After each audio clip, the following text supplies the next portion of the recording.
আমরা এবার নমিনেশন দিয়েছি সাকিব আল হাসান।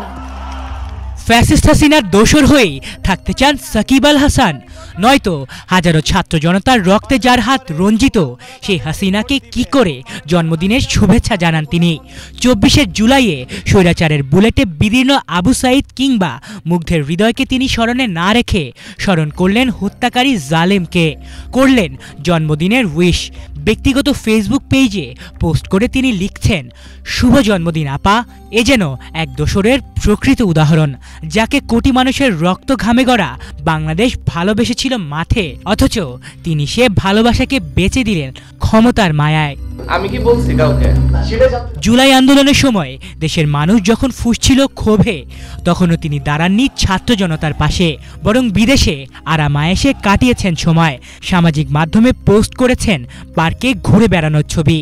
যে মাটি তাকে বানিয়েছিল হিরোদের হিরো, সেই মাটির সন্তানদের গণহত্যার সময়ও মুখ খোলেননি সাকিব, বরং নীরবতার আড়ালে আশ্রয় নিয়েছেন আওয়ামী লীগের ছায়াতলে ফ্যাসিস্ট হাসিনার এক বিশ্বস্ত পুতুল হয়ে। আমরা যেন মাননীয় প্রধানমন্ত্রীর হাতে তুলে দিতে পারি নৌকাকে। ক্রিকেট ক্যারিয়ারের বাইরেও সাকিবের কুখ্যাতি দীর্ঘ।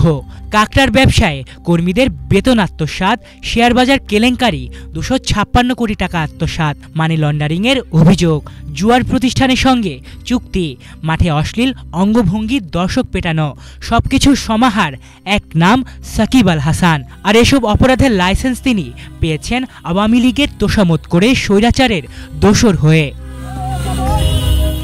সম্প্রতি দুর্নীতি দমন কমিশন দুদকও তার বিরুদ্ধে নতুন করে নিয়োগ দিয়েছে তদন্ত কর্মকর্তা। অর্থ পাচার, অবৈধ সম্পদ, শেয়ার বাজার থেকে সাধারণ বিনিয়োগকারীদের সর্বনাশ, সবকিছুর নেপথ্যে জড়িয়ে আছে সাকিবের নাম।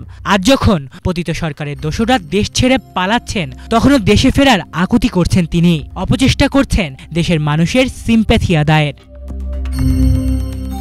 বাংলাদেশের ক্রিকেটকে একদিন যিনি গর্বে ভরিয়ে দিয়েছিলেন, আজ তিনি রক্তের সাথে বিশ্বাসঘাতকতা করে দাঁড়িয়েছেন স্বৈরাচারের পাশে। ইতিহাস একদিন হয়তো তাকে মনে রাখবে, কিন্তু নায়ক হিসেবে নয়, ফ্যাসিস্ট হাসিনার সবচেয়ে লোভী খলনায়ক হিসেবে। দেশের মানুষ ভেবেছিল ভুল থেকে শিক্ষা নিয়ে হয়তো একদিন ক্ষমা চাইবেন তিনি, কিন্তু না, তিনি বারবার দেখিয়েছেন তার অন্তরে কোনো অনুশোচনা নেই। ঢাকা বিশ্ববিদ্যালয়ের রাস্তায় যখন তার কুশপুত্তলিকা জ্বলছিল, মানুষ যখন তার ছবিতে জুতা মারছিল, দেয়ালে দেয়ালে আঁকছিল গ্রাফিতি, তখনও তিনি যেন হাসছিলেন পুষ্পের হাসি।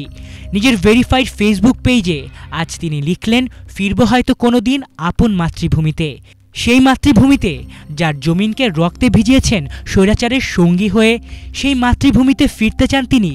কবে শেষ হবে তার এই ভণ্ডামি আর ভালোবাসার নাটক? সাকিবের এই দেশপ্রেমের নাটক দেখে মনে পড়তেই পারে সেই অমিত বাণী, দুর্জন বিদ্বান হলেও পরিত্যাজ্য। আলিফ চৌধুরী, বাংলা ভিশন।